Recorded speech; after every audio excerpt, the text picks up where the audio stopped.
Hi hello అండి. Welcome to Sri Durga videos అండి. మేము ఈ మధ్యన ఒక మ్యారేజ్కి వెళ్ళామండి.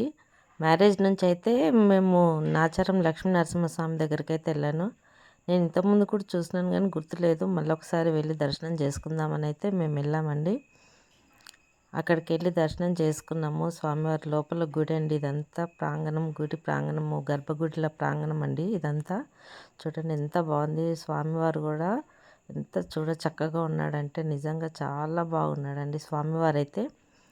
అలా చూస్తూ ఉండిపోవాలనిపించిందండి. చూడండి ఇంకో స్వామివారిని అయితే దగ్గర నుంచి అక్కడ ఫోన్లు అయితే గుంజుకుంటున్నారు. ఫోన్లు తీసుకొని హుండీలో వేసేస్తామని వాళ్ళు చెప్తున్నారండి.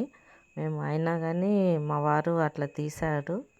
చూడండి కొంచెం దూరం పోయినాక స్వామివారు అయితే స్పష్టంగా కనిపించకపోవచ్చు. కాకపోతే స్వామివారిని అయితే మీకు చూపిస్తాను, కొంచెమైనా చూపిస్తాను. చూడండి మేము లైన్లో వెళ్తున్నాము. లైన్లో వెళ్తుంటే అక్కడ ఒక గుట్ట పైన ఉంటాడండి. ఏది కోరుకుంటే అది జరుగుతుందండి. ఇక్కడ నాచారం లక్ష్మీ నరసింహస్వామి చాలా ఫేమస్ అండి. మీరు ఒకసారి వెళ్ళండి, వెళ్ళి దర్శనం చేసుకోండి. మీరు ఏది కోరుకుంటారు చూడండి. ఒక స్వామివారు చూడొస్తారా, కనిపిస్తున్నారా?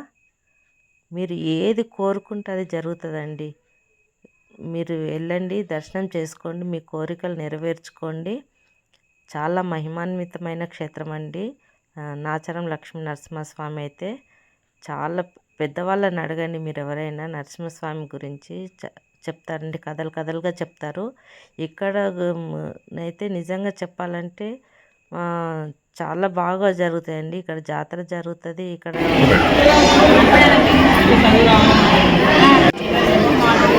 బంద్ చేసి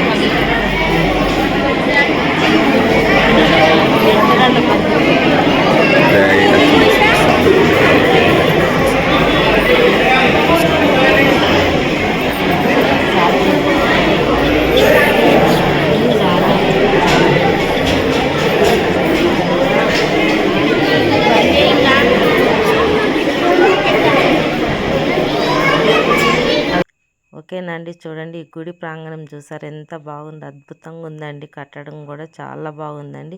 ఇప్పుడు కట్టడం కాదండి, ఈ గుడి అయితే చాలా సంవత్సరాల చరిత్ర అయితే ఉంది ఈ గుడికి. నేను ఇంకో వీడియోలో అయితే మీ గుడి గురించి నేను చెప్తానండి. ఇప్పుడైతే కొంచెమే వీడియో ఉంది కాబట్టి ఇందులో ఎక్కువ చెప్పలేకపోతున్నాను. ఇంకోసారి నేను పెద్ద వీడియో, లాంగ్ వీడియో చేసినప్పుడైతే మీకు తప్పకుండా చెప్తానండి. ఓకేనండి. నచ్చితే లైక్ చేయండి, షేర్ చేయండి, కామెంట్ కూడా పెట్టండి. ఓకేనండి. Thank you.